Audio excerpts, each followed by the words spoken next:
দুপচাঁচিয়ায় নির্বাহী ম্যাজিস্ট্রেটকে ভ্রাম্যমাণ আদালতে বাধা দেয় যৌথ বাহিনীর অভিযান।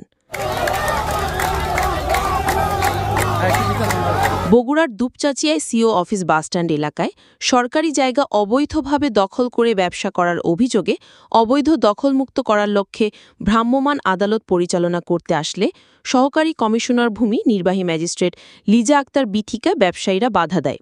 এক পর্যায়ে ব্যবসায়ীদের সঙ্গে বাগবিতণ্ডা হয়। এ সময় জনতার ক্ষোভের মুখে ভ্রাম্যমাণ আদালত পরিচালনা না করেই নির্বাহী ম্যাজিস্ট্রেট দ্রুত ঘটনাস্থল ত্যাগ করেন।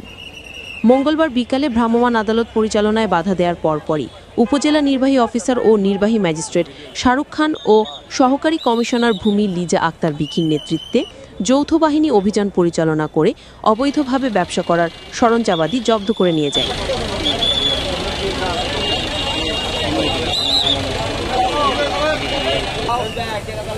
তথ্যচিত্রে গোলাম মোক্তাদের সবুজ, সারিয়াকান্দি সংবাদ, বগুড়া।